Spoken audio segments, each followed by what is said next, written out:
అర్చనా అర్చనా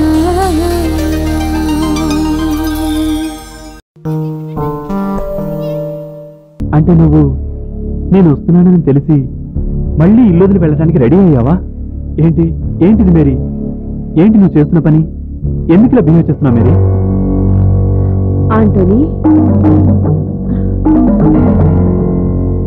ఏంటమ్మా ఈ బ్యాగ్ ఏంటి? నాది కాదు, తనదే. బస్సు దిగొచ్చి కాలింగ్ బిల్ కొట్టినంతలో ఇదిగో ఇలా దర్శనం ఇచ్చింది.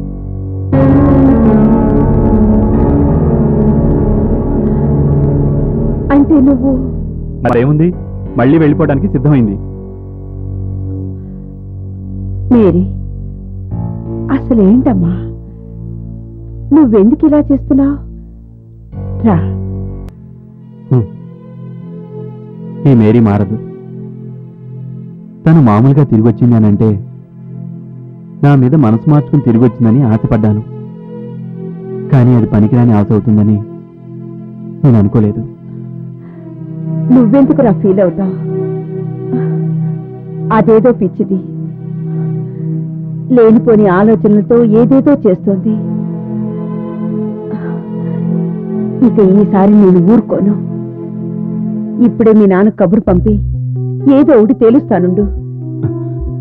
ఎందుకులేండి, తన మనసులో వేరే ఆలోచనలు ఉన్నప్పుడు తన మనసును కష్టపెట్టేందుకు? వదిలేసేయి. నీకేమిరా, సింపుల్గా నువ్వు ఆ మాట అనేశావు. కానీ అది ఇంట్లో నుంచి వెళ్ళిపోతే బాధపడవలసింది నేను. మాటి మాటికి అది అలా చేస్తుంటే చూసేవాళ్ళు ఏమనుకుంటారు? అందుకే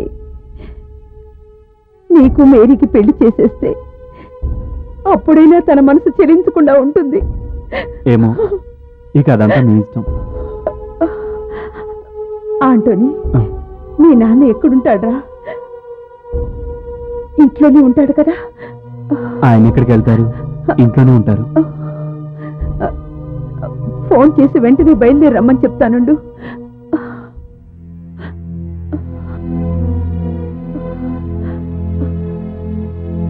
హలో అన్నయ్య. అన్నయ్య, నువ్వు ఈ రాత్రికి బయలుదేరి వెంటనే వచ్చేసి ఉంటాను.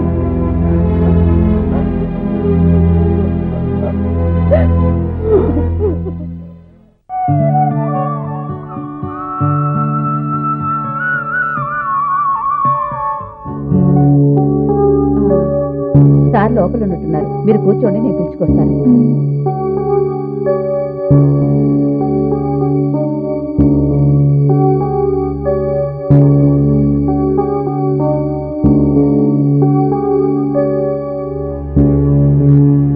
నమస్కారం సార్. మీరు ఆశ్రమంలో పనిచేసే అయ్యగారు కదూ? ఏంటి ఇలా వచ్చారు? ఏంటమ్మా విశేషం? విశేషం ఏమీ కాదండి, విషమ పరిస్థితి. ఏంటమ్మా ఏమంటున్నారు మీరు? ఏదైనా కోర్టు వ్యవహారాల్లో చిక్కున్నారా ఏంటి? మీకు నేనున్నాను, మీరేం కంగారు పడవలసిన పని లేదు. విషయం ఏంటో చెప్పండి.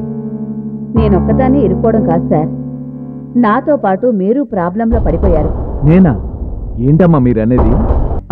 ఆ బిడ్డ తనకేమైంది? తను క్షేమంగానే ఉన్నాడుగా? క్షేమంగానే ఉన్నాడు, కానీ ఆ బాబుని కన్నతల్లి తిరిగి వచ్చి తన బిడ్డ తనకు కావాలని మొండికేస్తుంది బాబు. అవునా? మరి మీరేం చెప్పారు? ఏం చెప్పినా ఆవిడ వినేట్టు లేదు, అందుకే ఇక్కడికి తీసుకొచ్చాను. ఇక్కడికి తీసుకొచ్చారా? ఎక్కడుంది ఆవిడ? హాల్లో కూర్చోపెట్టాను బాబు. ఎందుకు ఏమంటుంది ఆవిడ? తన బిడ్డ తనకు కావాలంటుంది. తన బిడ్డ తనకు కావాలంటుందా? అంటే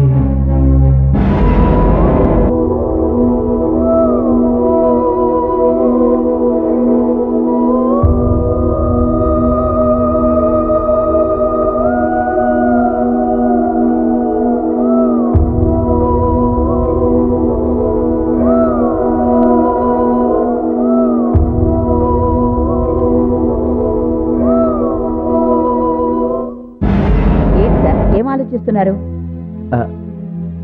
ఏం లేదు, ఆవిడెవరో ఆవిడకి కావాల్సిన డబ్బు దాచుకుని ఇచ్చి పంపించేస్తే ఆవిడ దారిని ఆవిడ వెళ్ళిపోదా అని. అవన్నీ మీరు మాట్లాడుకోండి బాబు. దయచేసి ఈ గొడవలో మమ్మల్ని ఇరికించకండి. చచ్చా, మీకు నేనెందుకు రిస్క్ ఇస్తానండి? కానీ ఆ లావాదేవీ లేవో మీరే మాట్లాడేస్తే బాగుంటుంది కదా అని. సారీ సార్, ఆవిడ నొప్పించేంత ఓపిక నాకు లేదు సార్. మీరే మాట్లాడుకోండి. సరే.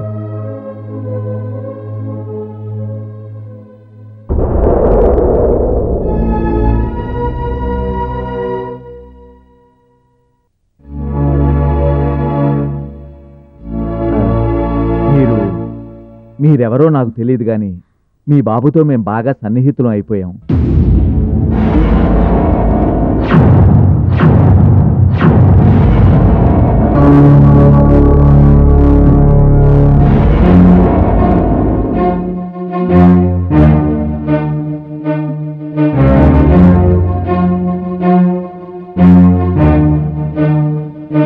నువ్వా? పూర్ణిమారాయ్,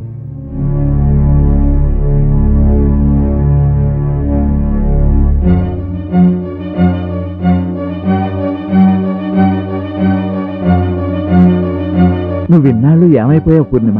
ఆగండి, ఆగండి. అక్కడ చేసిన మోసం చాలక ఇంకా కపట నాటకాలు ఆడతారెందుకు? మోసమా? నువ్వు చాలా పొరపడుతున్నావు పూర్ణిమ. అవును, చాలా పొరపాటు చేశాను. జీవితంలో ఏ ఆడది చెయ్యని చెయ్యకూడని తప్పు చేశాను. ఆ రోజు మీ మాటలు నమ్మి తెలిసి తెలియని వయసులో మా వాళ్ళందరినీ వదులుకొని వచ్చాను చూడండి. అది నేను చేసిన ఘోరమైన పొరపాటు. ఒక పిరికి పద్దం నమ్మి నా జీవితం అర్పించాలనుకున్నాను చూడండి. అది నేను చేసిన భయంకరమైన తప్పిదం. I'm very sorry. నిజంగా నువ్వు పొరపాటు పడ్డావు పూర్ణిమ. నీకోసం ఎన్ని రోజులు ఎదురు చూశానో, నీకోసం ఎంతగా వెతికానో నీకు తెలీదు.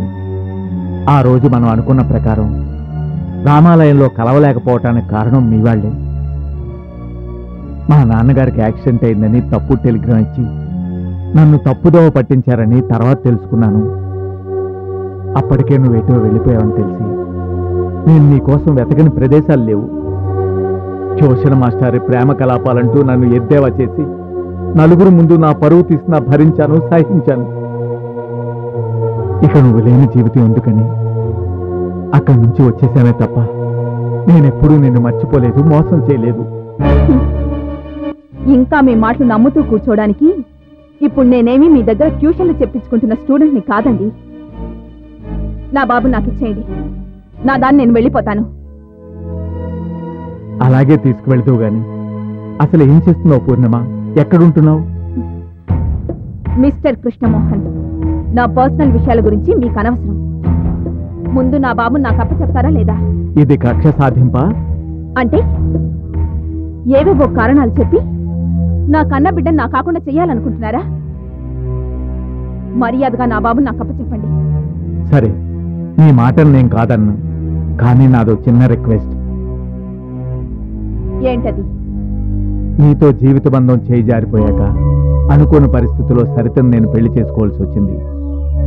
అదేం శాపమో కానీ మాకింతవరకు పిల్లలు పుట్టలేదు. ఆ తర్వాత అసలు వదల్లేని ప్రేమను పెంచుకుంది అని పర్మనెంట్ గా బాబుని మీ దగ్గరే ఉంచుకుందామని ఎత్తుగడా ఇది? అనుమానంతో చూస్తే ఏదైనా పెనుభూతంలాగే కనిపిస్తుందంటారు.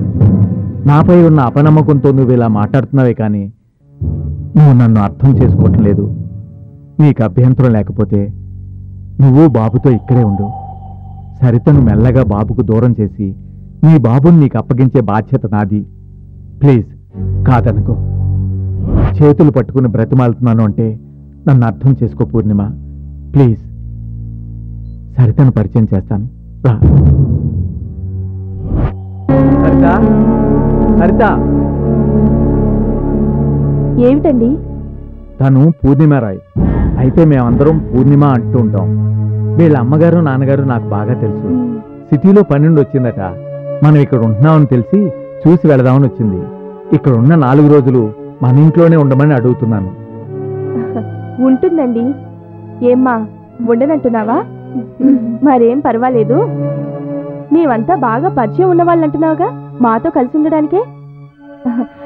అన్నట్టు నా పేరు సరిత. వీడు మా బుజ్జి కన్నా. బాగున్నాడు కదా? ఏమిటి నీకు కాస్త మొహమాటం ఎక్కువలా ఉందే. మాతో ఒక పూట కలిసుంటే నీ మొహమాటం అంతా పోతుందిలే. రామ్మా రా.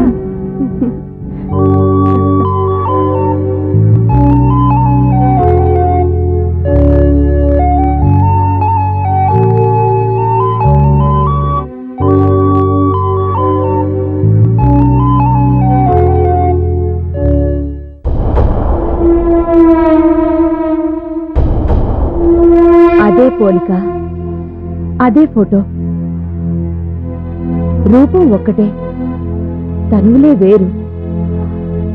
నిజంగా ఆ రోజు నా జీవితాన్నే ఒక గొప్ప మలుపు తిప్పిన మహత్తరమైన రోజు.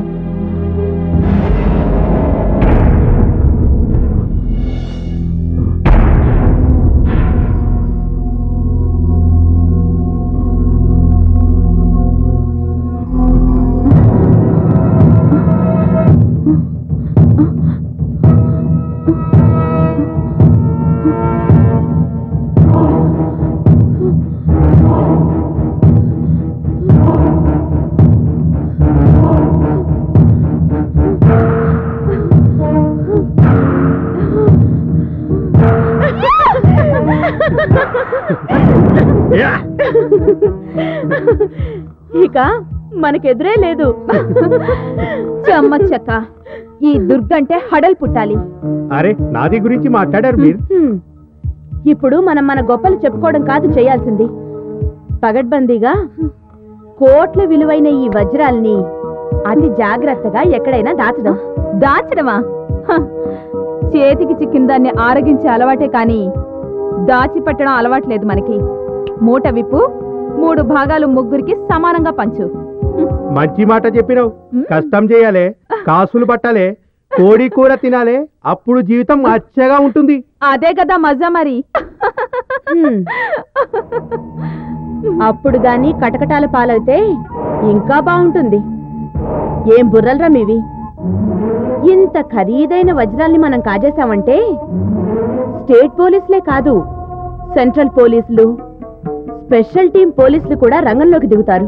ఇప్పుడు వీటిని మనం ఎక్కడైనా అమ్మాలని చూస్తే మన జుట్టు మనమే పోలీసులకు అప్పచెప్పిన వాళ్ళం అవుతాం. అదా మనం చేయాల్సిన పని? అది ఒకటి ఉన్నది కదూ. మోహిని అన్న మాటల్లో కూడా నిజం ఉంది. కంచంలో పాయసం పోసుకుని చొంగ ఖర్చుకుంటూ కూర్చోవడం అంటే ఇదే మరి. అంతకు మించిన మార్గం లేదమ్మా. మనం ఇప్పుడు తొందరపడ్డామంటే మొదటికే మోసం వస్తుంది. కష్టం కాస్త కటకటాల వెనక్కి, ఫలితం పోలీసులకి పోతుంది. అందుకే మనం ఇప్పుడు చెయ్యవలసిన పని పోలీసుల కళ్ళు కప్పడం. కనీసం 1 సంవత్సరం పాటు ఈ వజ్రాల్ని ఎవరికంటా పడకుండా దాచేయడం. అరతి, చెప్పిన మాట ఎన్నిసార్లు చెప్తావు? ఆ మూటనిటి మా ఇంటికెళ్ళి ఓ మూలన పాతి పెడతా. అన్నన్నా, ఉమ్మడి సొమ్ము ఒకే ఇంటికి చేరకూడదమ్మా. ముగ్గురికి అనువైన చోటుని ఒకదాన్ని ఎంచుకుని దీన్ని అక్కడుంచడమే కరెక్ట్. ఏమంటావు ఖాన్? నీది మాట కరెక్టు. దీని మీద హక్కు మన ముగ్గురికి ఉంది. అవసరమైతే మా దర్గాకి దగ్గర దీన్ని పూడ్చి పెడదాం. ఎవ్వరికి అనుమానం రాదు. అరే, అది పోలీస్ సైరన్లా ఉందే.